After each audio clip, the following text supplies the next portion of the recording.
If you would want to explain what is Christianity in the most short and simple way, we could say that it's a faith in Christ. More precisely, faith that the person called Jesus, who lived around 2000 years ago, is the Christ.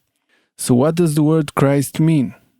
The word Christ comes from the Greek word Christos, which again comes from the Hebrew word Messiah, which means the Anointed One.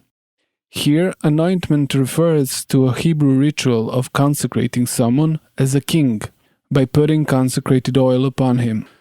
So Christianity is a faith that Jesus is that specific anointed king which is mentioned by the prophets in the Old Testament. But why would one believe that Jesus is Christ, and why does it even matter to us or to people living on this earth in any time in history? And the answer is very simple, and it's immortality.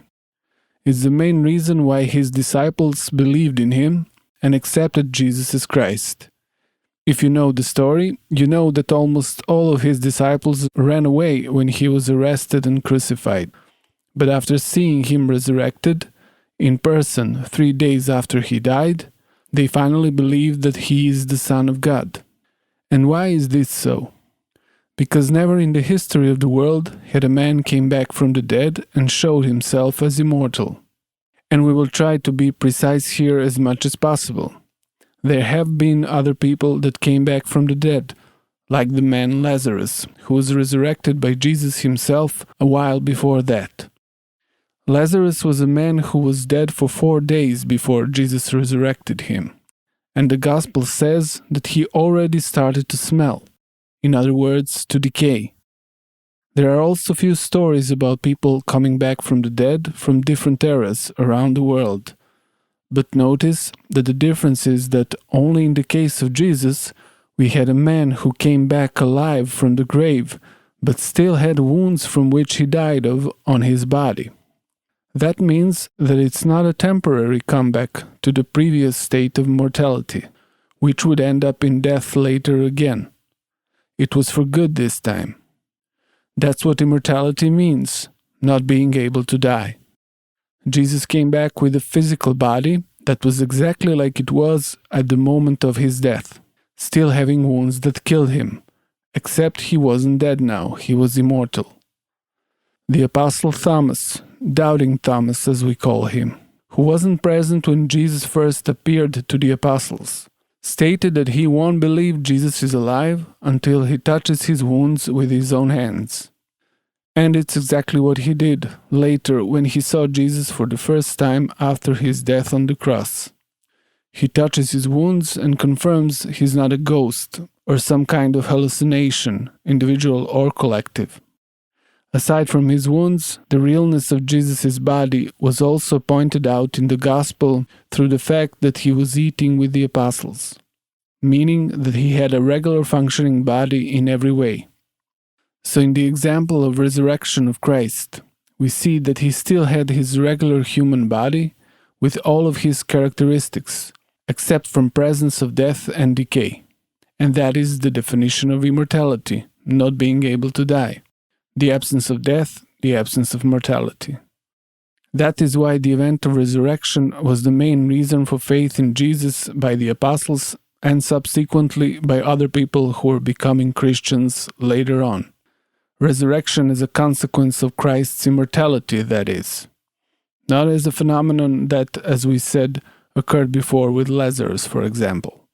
So it's the immortality that is the simple reason why first Christians started believing in Jesus.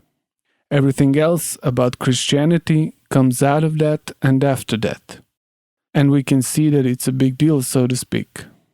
On the one hand, a notion of actual immortality is unheard of, unimaginable, or however you want to put it, looking at it from the angle of whole human experience. But on the other hand, is the greatest thing you could imagine or want, exactly for the reason that it opposes the whole human experience of being mortal and finite.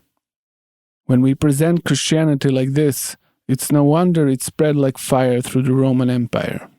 It was just so inviting in spite of the fact that Christians would literally risk their life by being Christians and practicing their faith. They were hiding their practices in catacombs having liturgies in the tombs. But the word was spreading fast, considering it was a time with no internet, printing press, or any kind of easy way of communicating and traveling. Everything was done through the word of mouth, occasional written parchments, and a very slow way of traveling. Nevertheless, the promise of immortality was too inviting for those who believed. Here we have to mention the phenomenon of Christian martyrs, who died because they wouldn't want to acknowledge anyone as a god except Christ. The word martyr comes from the Greek word martyria, which means testimony or evidence.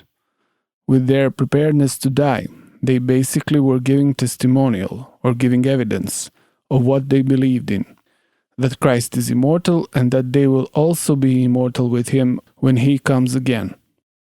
It may sound strange to a modern man, but this was actually quite effective on the non-Christians who were watching martyrs die in town squares all over the Roman Empire. The absence of fear of death in martyrs, and sometimes even the absence of pain, during the horrible ways of dying they went through, was leaving a strong impression on the viewers, who actually were starting to think that the faith of martyrs had something to it. In a way, Christian martyrs were one of the most influential and effective ways of spreading Christianity. It was their faith that more than any kind of arguments was convincing other people that this Jesus they believed in was a God and that he was immortal, and that they too will receive immortality from him. And the core importance of immortality that came through Christ's resurrection is expressed very clearly by Paul in the 1 Corinthians, where he says, "If Christ has not been raised, then our preaching is in vain and your faith is in vain." And then later he adds, "If the dead are not raised, let us eat and drink, for tomorrow we die." Here Paul points out how futile life is without immortality. What is the point of something that inevitably ends sooner or later, no matter what you do? But if life is eternal, then there is a meaning to it, and that is the Christ's gift to all of us.